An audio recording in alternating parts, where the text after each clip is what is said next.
Entonces, siguiendo con todo esto, como les estaba comentando, Compton llevó a cabo experimentos que le permitieron comprobar y darlos a conocer a la comunidad científica que estos podían probar la naturaleza dual de la radiación electromagnética, es decir, que bajo ciertas condiciones la radiación se comporta como una onda y bajo otras condiciones la radiación se comporta como una partícula.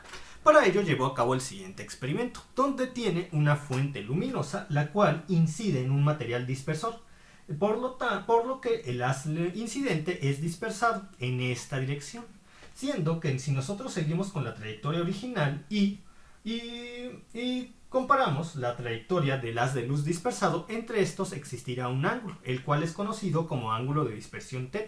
Además, la onda del haz de luz incidente posee determinada longitud de onda, mientras que el haz de luz dispersado posee otra longitud de onda. En este caso es longitud de onda lambda prima, así se le conoce.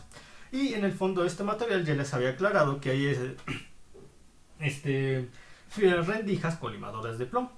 Aquí tendríamos que finalmente el haz dispersado es reflejado por un espejo y esto va directo hacia el detector, el cual nos permite hacer las mediciones que a Compton le permitieron registrar los siguientes datos.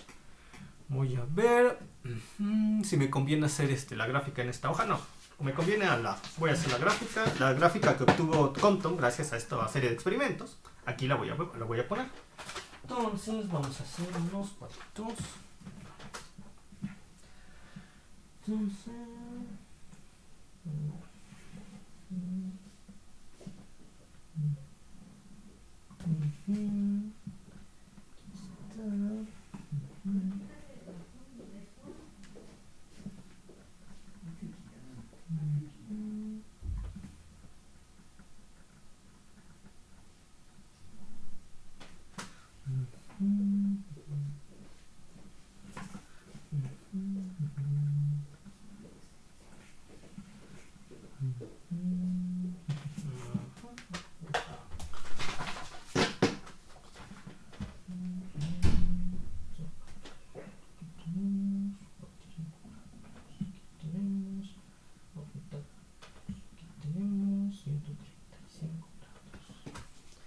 tenemos la intensidad de la luz.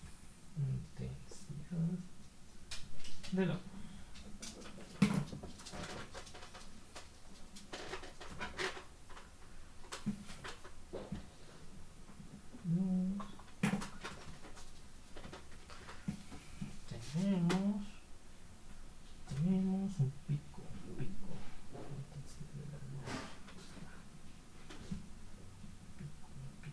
Aquí tenemos dos picos. Uno acá. Pico.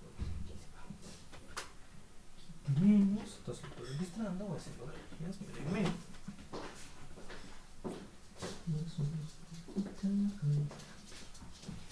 De hecho, vamos para acá.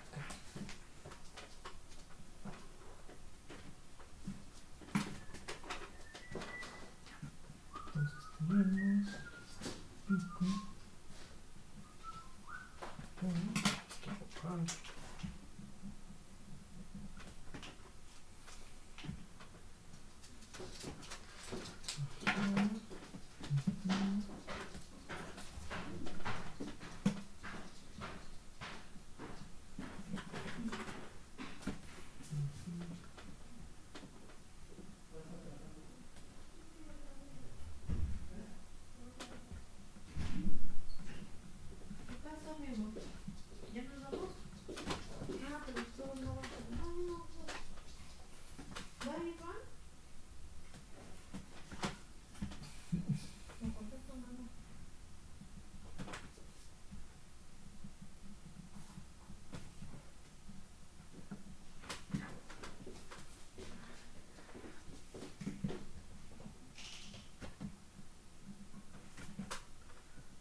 Entonces Compton obtuvo estos resultados. Se dio cuenta que a medida que el ángulo de dispersión, bueno, por ejemplo, el ángulo de dispersión, es decir, cuando es igual a 0 grados, es decir, Es decir, cuando no hay dispersión, se registra un pico de intensidad en el haz de luz incidente. Pero ¿qué pasa cuando existe dispersión? Cuando el ángulo de dispersión θ empieza a ser diferente a 0 grados y cada vez mayor. Compton se dio cuenta que en el haz de luz dispersado existían dos picos de intensidad, siendo que a medida que aumentaba el ángulo de dispersión, la distancia en magnitud en metros de lambda prima, que en este caso, aquí estaría lambda prima, registrando la magnitud de las longitudes de onda, se estaría alejando más de la longitud de onda original, que corresponde al haz de luz incidente, como ustedes pueden darse cuenta. Este pico con respecto a este pico presentan cierta diferencia entre su longitud de onda lambda prima y su longitud de onda. Aquí se presenta cuando el ángulo de dispersión θ aumenta, se presenta una longitud de onda mayor con respecto a la longitud de onda original del haz de luz incidente. Y aquí finalmente, a un ángulo mayor, de ángulo de dispersión θ mayor de 135 grados, se presenta una longitud de onda lambda prima aún mayor que la longitud de onda del haz de luz incidente. Entonces Compton se dio cuenta de que esto contradecía la física clásica, nuevamente. Muy bien. Además, la magnitud del ángulo de dispersión θ dependía en la forma como ustedes vieran la dispersión o el haz dispersado en el experimento. Muy bien. Como les decía, la presencia de lambda prima la simple existencia de lambda prima contradecía los fundamentos de la teoría clásica, en este caso la teoría clásica de la luz. ¿Y esto por qué? Porque miren, ¿qué establecía la teoría clásica? La teoría clásica establecía que si un haz de luz con una determinada frecuencia V, incide sobre una superficie conductora, va a influir sobre los electrones libres en la superficie del blanco, en este caso la superficie conductora, de tal forma que va a hacer oscilar a los electrones con la misma frecuencia que el haz de luz incidente.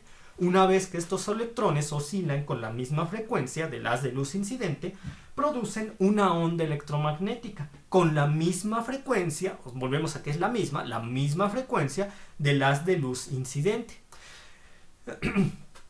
Entonces, de acuerdo a la teoría clásica, no debería existir la longitud de onda lambda prima, dado que para la teoría clásica de la luz, tanto la onda incidente, los electrones y la onda dispersada tendrían la misma frecuencia y por lo tanto la misma longitud de onda existiría todo el tiempo.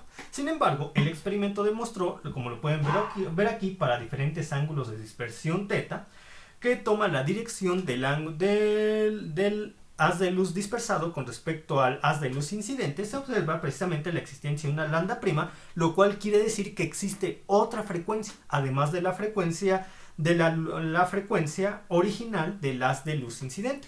Entonces Compton, ¿cómo interpretó sus resultados que obtuvo por medio del experimento? Bueno, él dijo, lo que pasa es que los fotones y los electrones chocan de manera similar a como lo hacen las bolas de billar. Ustedes han jugado billar y se podrán dar cuenta que cuando le pegan a una bolita, esta bolita sale dispersada o desviada en cierta dirección. Entonces, tanto fotones como electrones, su choque entre ellos se comporta de forma muy similar, donde un fotón incidente tiene una energía E.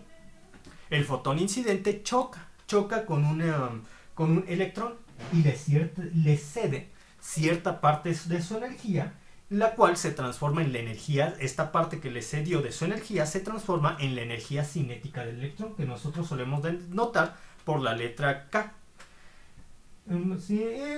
Esta sería una parte de su energía, pero ¿qué pasa con la otra parte de su energía? Es la energía con la cual se quedó el fotón, que ahora ya no es conocido como el fotón incidente, es conocido como el fotón dispersado. Entonces la energía incidente del fotón es mayor que la energía del fotón una vez que fue dispersado por su choque con el electrón.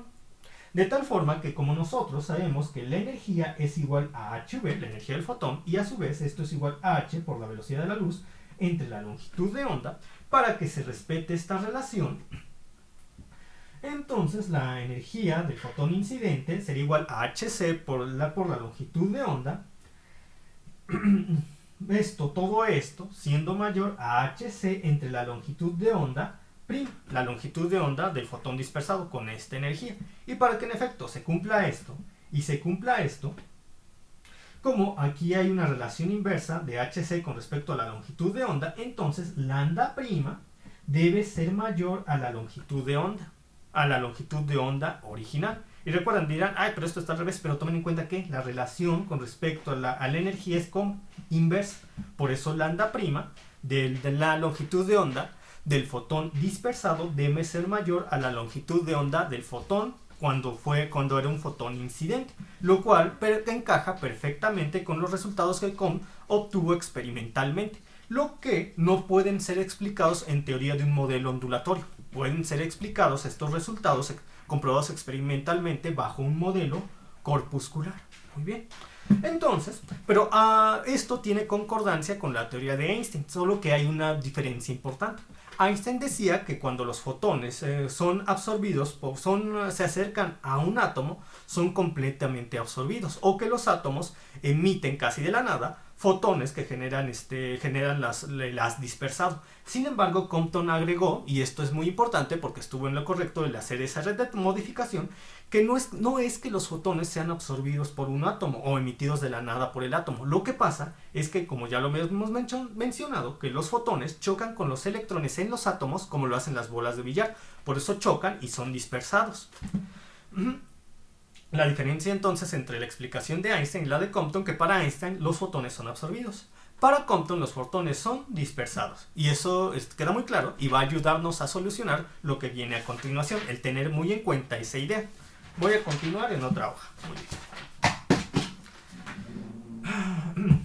Entonces, vamos a considerar, Compton consideró lo siguiente. Él se puso a analizar un fotón. Se sabe que la energía de un fotón, el cual está constituido por una onda de frecuencia v, es igual a, la energía del fotón es igual a h, la constante de Planck, por la frecuencia. Ahora, se puso a pensar nuevamente en este fotón de características especiales, porque este fotón se comporta como una partícula, como les estaba comentando, con características muy especiales. Es decir, el fotón tiene un comportamiento de partícula, pero hay que agregar una cierta condición que hace muy especial al fotón con respecto a las demás partículas. Muy bien, como es una partícula, a esta partícula el fotón le corresponde una energía total E y un impulso P. Y como el fotón se mueve a la velocidad de la luz, también aplica para saber la energía del fotón las expresiones para las energías relativistas, donde se sabe que la energía es igual a la masa del fotón por la velocidad de la luz al cuadrado entre 1 menos la velocidad del fotón al cuadrado entre la velocidad de la luz. Muy bien, pero ¿qué pasa con esta expresión? ¿Qué tiene de particular analizar esta expresión tomando en cuenta que estamos manejando a un fotón? ¿El fotón cómo se mueve? Ya lo hemos dicho, el fotón siempre se va a mover a la velocidad de la luz. Por eso es una partícula especial, porque ninguna partícula masiva se puede mover a la velocidad de la luz, solo el fotón. Entonces, si el fotón se mueve a la velocidad de la luz, tendríamos aquí velocidad de la luz al cuadrado entre velocidad de la luz al cuadrado. Y esto nos daría 1. 1 menos 1, 0. Raíz cuadrada de 0 es 0. Entonces, cualquier cosa entre 0 que nos da infinito. ¿Esto tiene sentido? No tiene. ¿Pero qué habíamos dicho del fotón? Que es una partícula con características especiales. En este caso, el fotón se considera una partícula sin masa. La única partícula que se puede considerar de ese estilo. Bueno, de las que estamos estudiando. Que se puede considerar en ese estilo. Entonces, si no tiene masa, ¿esto que nos da? 0 por velocidad de la luz al cuadrado nos da 0. 0 entre 0, que es igual. 0 entre 0 es igual a un resultado indeterminado finito, pero esto ya tiene sentido porque sabemos que la energía de un fotón es finito. Aquí nos dice que es indeterminado finito y sabemos que la energía de un fotón precisamente es finita, solamente que aquí la determinamos. Entonces se asume que un fotón es una partícula, la cual, a diferencia de las demás, no tiene masa, por lo tanto toda su energía corresponde a energía cinética. Y además, como el fotón se traslada a la velocidad de la luz, se pueden aplicar para calcular su impulso otras expresiones de la energía relativista, como la siguiente. La energía al cuadrado es igual a la velocidad de la luz al cuadrado por impulso al cuadrado más la masa en reposo del fotón, que en este caso es 0, esto al cuadrado al cuadrado. Como sabemos que para un fotón, cuando aplicamos esta expresión para una partícula que se mueve a velocidades muy similares o iguales a la de la luz, pero considerando que es un fotón, toda esta parte se hace cero, de tal forma que la energía de un fotón al cuadrado será igual a la velocidad de la luz al cuadrado por el impulso al cuadrado. Esto se puede simplificar como la energía por la velocidad de la luz por el impulso, de tal forma que nosotros sabemos que como estamos hablando de un fotón, la energía a su vez es igual a la constante de Planck por la frecuencia de la onda que lo constituye. Y yo sé también que, a ver, veamos, ahí está. Y yo sé también que la frecuencia que es igual, a su vez, nosotros sabemos que la frecuencia es igual a la velocidad de la luz entre la longitud de onda. Este concepto ya lo hemos aplicado. Entonces, la velocidad de la luz por el impulso sería igual a la constante de Planck por la velocidad de la luz entre la longitud de onda. Como tenemos la velocidad de la luz en esta parte y la velocidad de la luz en esta parte, sabemos que el impulso es igual a la constante de Planck entre la longitud de onda. Entonces ya podemos definir el impulso de un fotón, que el cual es igual a la constante de Planck entre la longitud de onda del campo de radiación que lo constituye. Muy bien. Además, Compton estableció que para esta dispersión,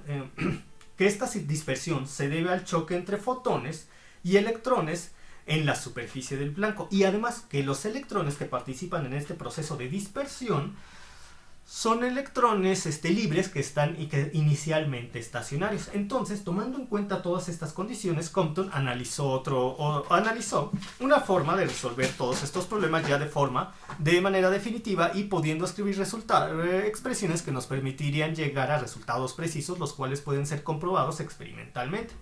Entonces, tomen en cuenta que Compton se imaginó los choques individuales entre fotones y electrones, se imaginó el antes y el después, por lo cual tenemos los siguientes diagramas.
En el semiplano izquierdo pueden ver lo que Compton se imaginó en un inicio. Bueno, fue lo que ocurría antes de que el fotón y el electrón chocaran. Bueno, el fotón se encuentra acercándose al electrón. El fotón tiene una energía igual a E mayúscula, subíndice 0, y un impulso igual a P, en este caso P minúscula, subíndice 0. El fotón tiene para la onda que constituye al fotón, tenemos una longitud de onda lambda. Mientras que el electrón se encuentra inicialmente estacionario con una energía en reposo igual a la masa del electrón por la velocidad de la luz al cuadrado. Aquí, como yo estoy hablando en este caso de un electrón, sí tenemos que considerar a esta expresión, porque aunque el electrón tenga una masa muy pequeña, sí sería diferente a cero, a diferencia del fotón, que no tiene masa.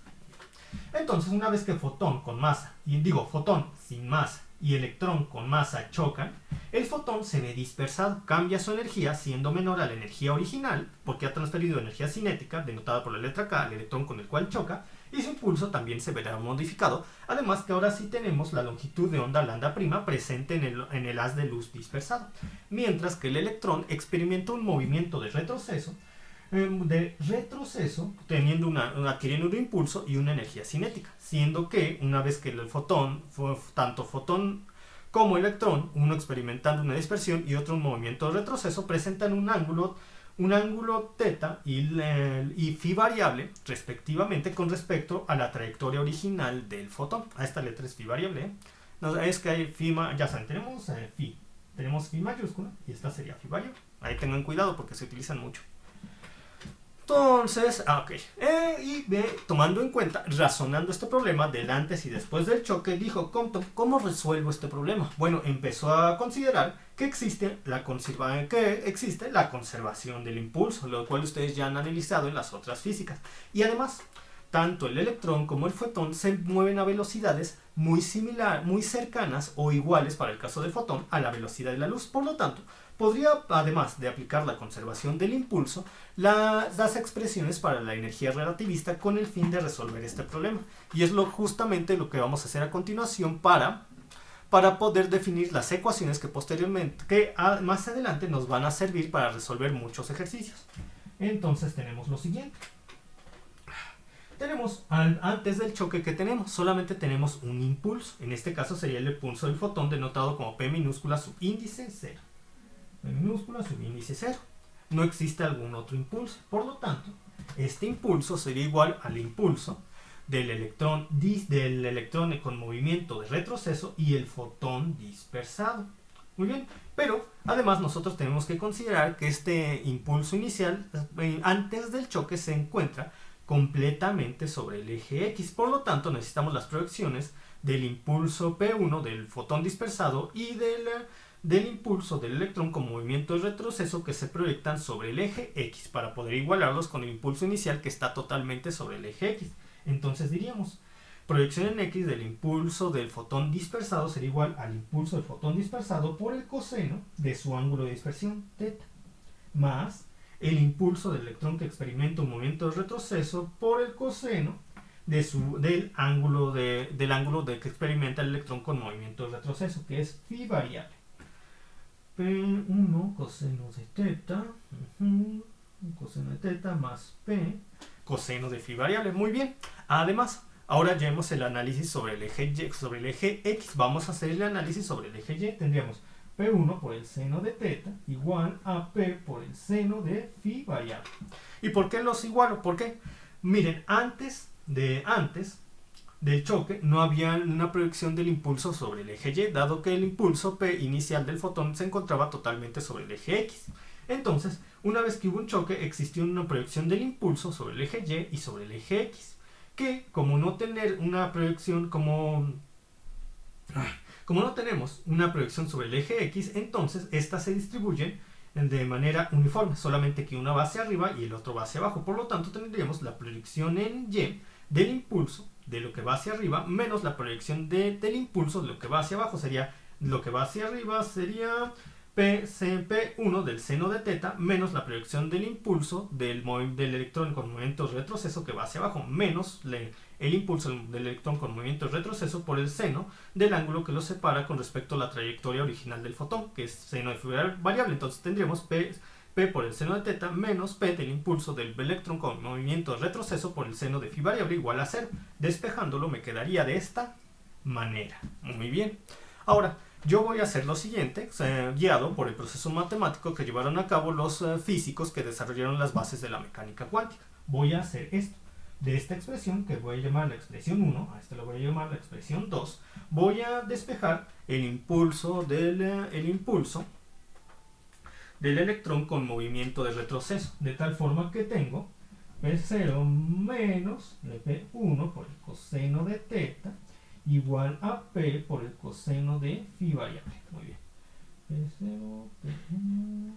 Me checo que no haya error alguno, porque muchas veces nos equivocamos por omitir por escribir erróneo de forma errónea algunos signos o omitir una literal. Por eso es muy importante que nosotros hagamos con cuidado y paso por paso cada una de las siguientes operaciones para que no tengamos que repetirlas en caso de llegar a un error y podamos llegar a la solución correcta de forma rápida. Ser pacientes al hacer todo esto. Entonces, como les estaba diciendo, voy a despejar esta parte, que está formada por el producto del impulso del electrón con movimiento retroceso por el coseno de phi variable, siendo phi variable el ángulo que separa la trayectoria de este electrón con respecto a la trayectoria original del fotón incidente. Entonces sería menos P1 coseno de teta. Muy bien. Y ahora voy a elevar todo esto al cuadrado. Como voy a elevar esto al cuadrado, esto también debe estar al cuadrado. Pues recuerden, este es un binomio al cuadrado. Entonces sería pues 0 al cuadrado menos 2 0 por P1 del coseno de teta más P1 al cuadrado por el coseno cuadrado de teta. Entonces esta está bien, menos 2, si se ven. Ahí está. 0, menos 2, menos 2, 0, 2, 0,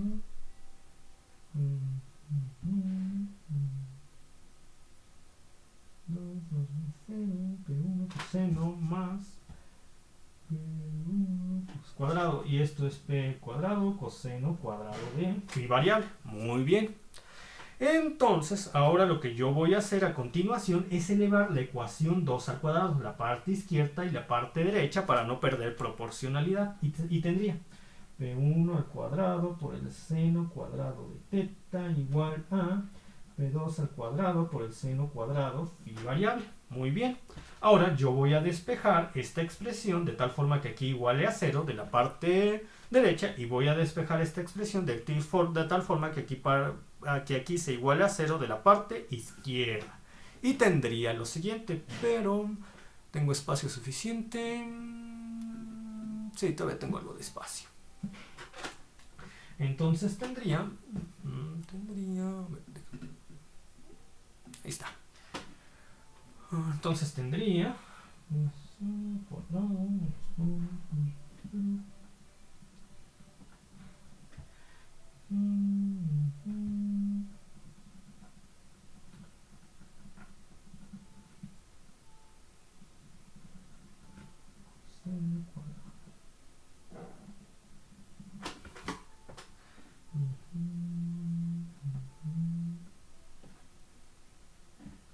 y aquí tendríamos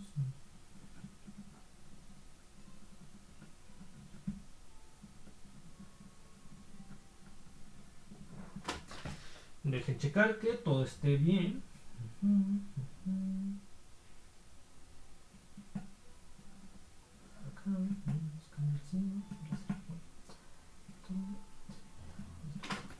Y ahora, como todas las dos expresiones están igualadas a 0, las dos expresiones están igualadas a 0, podemos igualarlas entre sí. Entonces tenemos 0 cuadrado menos 2 P1 del coseno de teta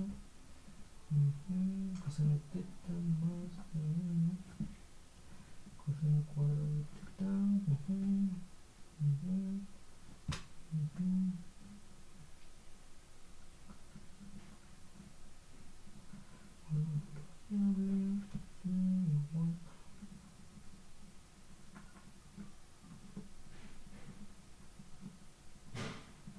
Bien, como ya no tengo suficiente espacio, voy a reescribir esta expresión que acabo de obtener en otra hoja y vamos a continuar con esto.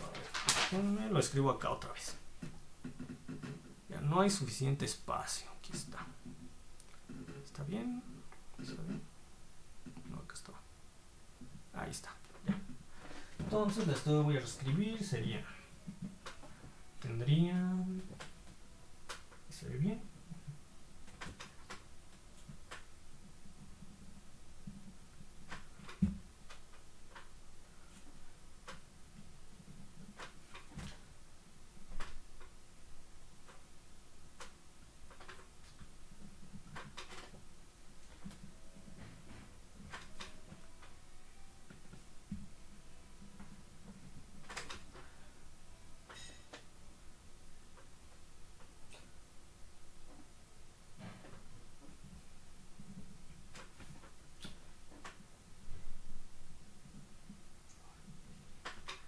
Esa es la phi variable, ¿eh? Solamente que a veces me sale un poco chueca.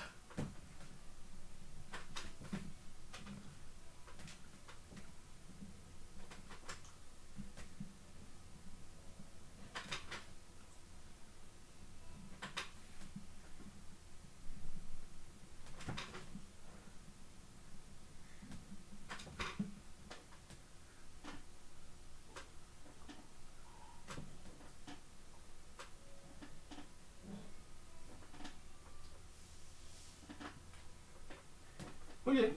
Entonces ya tenemos esta expresión. Sun me dice que ya va a terminar la sesión, pero como esto estaría muy mal explicado si yo lo dejo cortado hasta aquí, voy a seguir hasta que termine. Si ustedes tienen otra cosa que hacer o algo más, no se preocupen, que estoy grabando todo esto. Y entonces yo voy a terminar esto. Si quieren acompañarme en la siguiente sesión, lo haremos. Y si no, pues se guían de los videotutoriales que ahorita voy a subir al canal de YouTube. Entonces ahorita me conecto y me desconecto y me vuelvo a conectar en unos 5 minutos.